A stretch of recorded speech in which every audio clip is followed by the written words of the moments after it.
Hello and welcome to BeamNG.drive. Today I'm taking a look at the Elfin T5. The T5 is a two-seater open-body vehicle and this is how it looks like.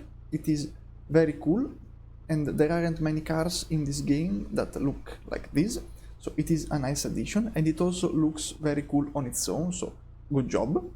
This was the outside view of the car, and if you go on the inside we don't have too much because these cars usually don't have too much on the inside because they're very light. This weighs not even 800 kilograms, so it is understandable that the inside is pretty empty. Now, let's go for a little drive. The license plate of this car says New Zealand, and this map, Somerset, is the only one I have that has the left side drive.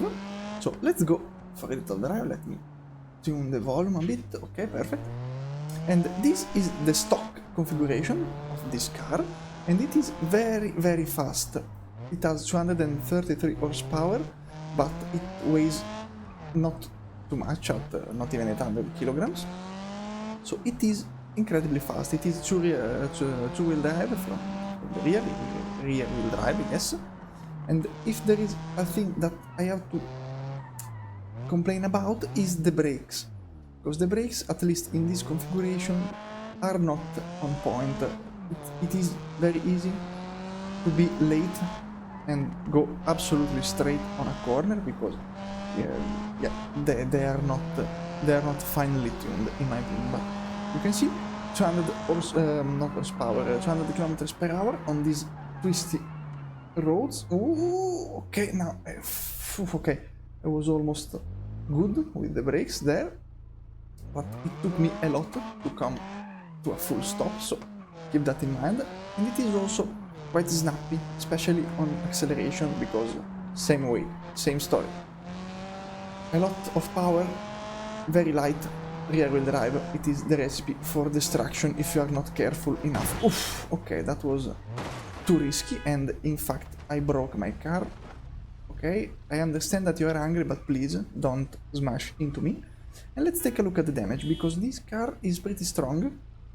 The structure, the chassis is very tough. It's not easy to crumple it like a piece of paper, so that's good.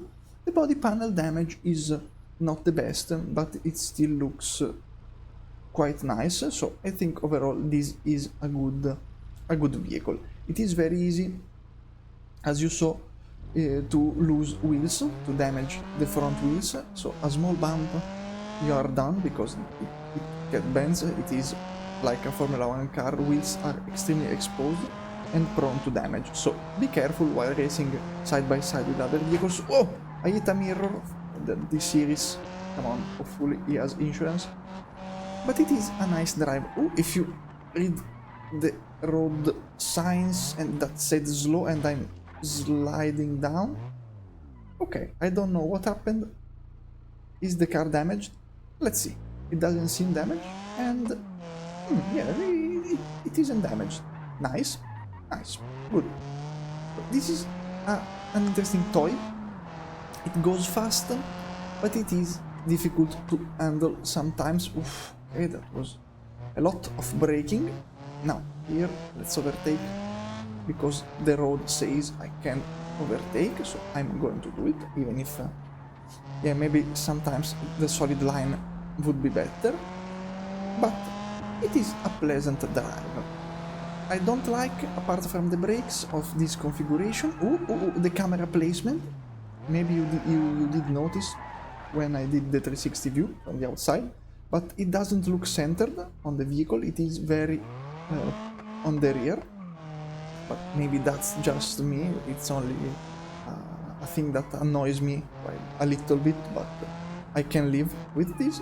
And as you can see, the brakes sometimes fail you. I don't know why.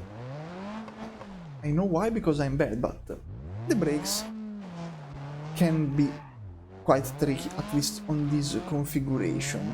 Now let's do another crash, because that wasn't intentional, but now I want to smash fast. Let's see, head-on collision. Oof!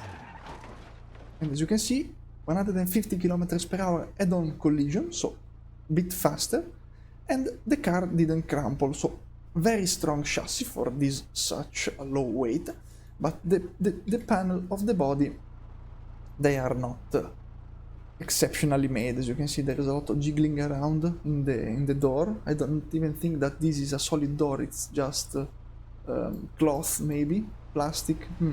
I don't know, but it doesn't look perfect. As you can see, it's not a good view, and also there are some parts of the front that keep doing this, and to me, while it is not a game-breaking situation, it is a little bit annoying. But this overall is a very nice little car for what it offers. It is a funny drive, but it requires some skill, otherwise you will die. This mod comes with only 6 configurations, but this is to be expected because this is more of a track day vehicle rather than a city car. We have the stock configuration, which is the one I was just driving. There are the Cup 2, the street tuned, and the race configurations that are more tuned than the stock, and the street tuned is better than the Cup 2, and the race is better overall. There is the naked without the body, and there is the mudder with beefy off-road, more than off-road, with mud tires. It doesn't have wheel covers, it has more lights and light bar on the top, but this is all the mod has to offer. They are all viable configurations, and now let's do a lap of a circuit. This is the race configuration. The track is the Nürburgring, but the short version, I'm not doing the Nordschleife, and this is an extremely fast and dangerous vehicle. Look at the acceleration I'm having, more than a lot of racing cars, but at least on this, probably also because it has slick tires and it's even lighter, but the brakes, works. The brakes work, so it's a nice touch for this car. It is, however, more difficult to drive in different ways, because sometimes, like this, I was understeering at 60 km per hour and it was not good. It's not a thing my mind can comprehend. And also, it has snappy oversteering, so better be careful accelerating mid-corner, because you can go out and spin, and that's not what you want if you are racing, because it's dangerous. But overall, if you can keep it under control, it is an extremely funny car to drive around in racing tracks. So, it is also very fast. Oh, shame. I was a little late on the braking there, but that's me, because I misjudged the braking point. So this car is way better, and probably the best configuration you can use of this car, of this mod, which is probably understandable for the same reason I just said a minute ago. This is more of a track day vehicle. You don't buy an Ariel Atom to go around and do shopping, you go on tracks with those vehicles. If you can manage the handling, which is the understeer and the snappy oversteer mid-corner, it is a nice vehicle, but sometimes the understeer, it gets me. I don't understand why this car understeers this much.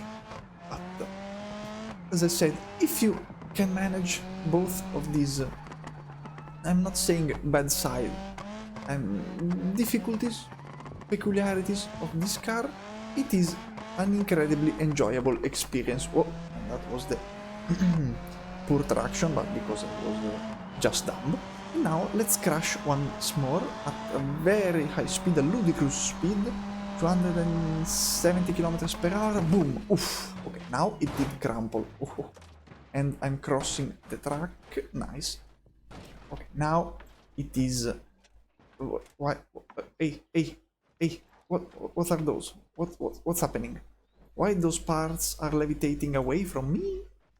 Anyway, the camera is having problems. As you can see, it is extremely shaky. Can I brake?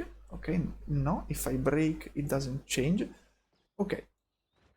Heavy speed crashes will cause a lot of instability. Okay, that's a first. I didn't notice it. Okay, this is what testing is for. So, if you crash too fast, this will happen. Wow, okay, I can't even describe it. It is shaking, it is slowly spinning on its own. Okay, that's weird, that's weird. But it is still a strong vehicle. Okay, of course the driver is dead, but it somewhat still has the shape of the beginning. So for a 270 km/h crash, it's impressive. So this was the, oh god, Elfin or Elfin? Oh, the T5, and now let's do some final crashes. And the chosen victim for the descent is the mudder configuration. This is how it looks like, with those beefy mud tires, the very exposed radiator at the front, which is, in my opinion, it's not ideal, but probably it is.